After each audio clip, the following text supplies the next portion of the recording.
Hello everyone, welcome to my channel বিতিশার রান্নাঘর। আজ আমি আপনাদের সাথে যে রেসিপিটি শেয়ার করতে চলেছি সেটি হলো নতুন আলু ডালের বড়ি দিয়ে মাছের ঝোল। তার জন্য প্রথমে মাছগুলোতে লবণ হলুদ মাখিয়ে রেখে দিয়েছি। এরপর কড়াইতে তেল দিয়ে তেলটি গরম করতে রেখে দিয়েছি। তেলটি গরম হয়ে গেছে। এরপর গরম তেলের মধ্যে একে একে লবণ হলুদ মাখানো মাছগুলোকে দিয়ে দেব।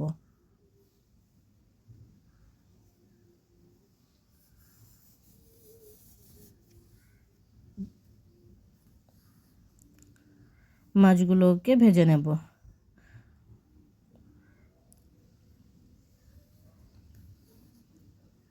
মাছগুলো ভাজা হয়ে গেছে, মাছগুলোকে তুলে নেব।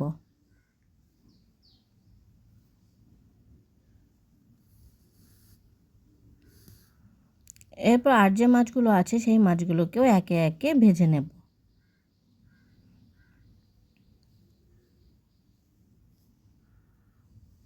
মাছগুলো ভাজা হয়ে গেছে, মাছগুলোকে তুলে নেব। এরপর গরম তেলের মধ্যে দিয়ে দেব ডালের বড়িগুলোকে, দিয়ে সেইগুলোকেও ভেজে নেব।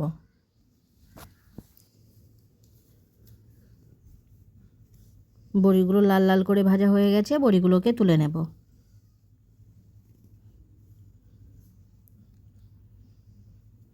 এরপর গরম তেলের মধ্যে দিয়ে দেব 5 ফোড়ন, শুকনো লঙ্কা ফোড়ন আর তেজপাতা, দিয়ে সেটিকে একটু ভাজা করে নেব।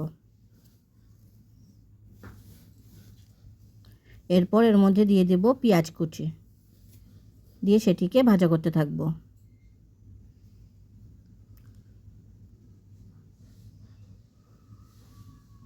পেঁয়াজটি একটু নরম হয়ে আসলে এর মধ্যে দিয়ে দেব কেটে রাখা আলুগুলোকে।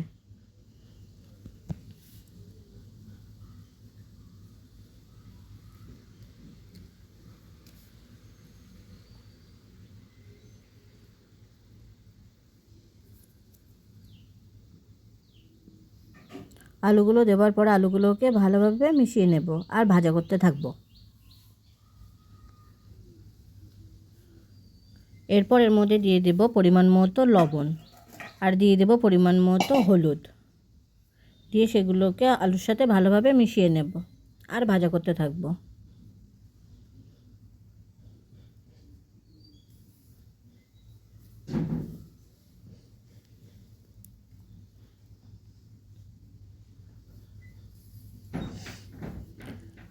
এরপর এর মধ্যে দিয়ে দেব কাঁচা লঙ্কা, দিয়ে সেটিকেও ভালোভাবে মিশিয়ে নেব।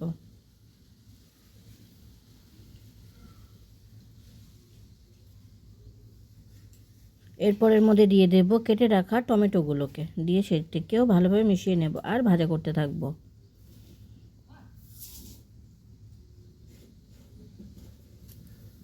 এবার আলুগুলোকে হালকা আঁচে ঢেকে রেখে দেব কিছুক্ষণ।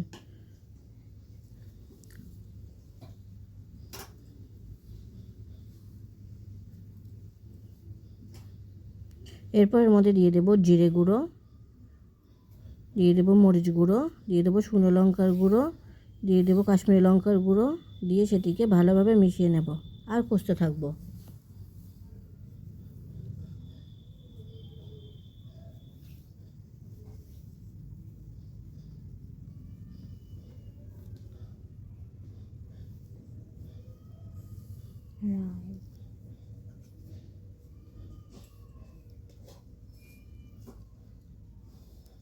মশলাটা ভালোভাবে কষা হয়ে গেছে। এবার এর মধ্যে দিয়ে দেব পরিমাণ মতো জল, দিয়ে সেটিকে ভালোভাবে মিশিয়ে নেব।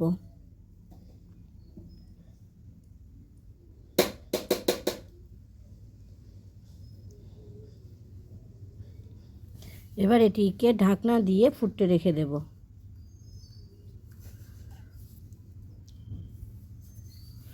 ঝোলটা ভালোভাবে ফুটে উঠেছে। এরপর এর মধ্যে দিয়ে দেব ভেজে রাখা বড়িগুলোকে, দিয়ে সেটিকে ভালোভাবে মিশিয়ে নেব।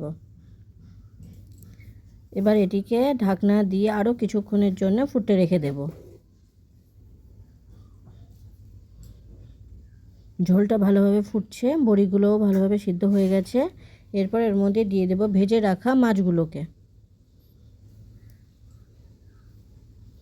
মাছগুলোকে ঝোলের সাথে ভালোভাবে একটু নাড়াচাড়া করে নেব।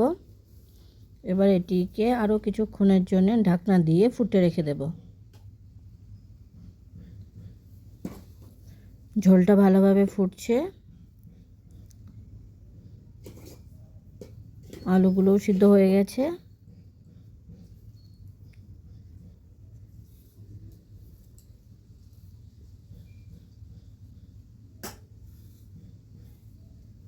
এরপর এর মধ্যে দিয়ে দেব গরম মশলার গুঁড়ো, দিয়ে সেটিকে ঝোলের সাথে ভালোভাবে মিশিয়ে নেব।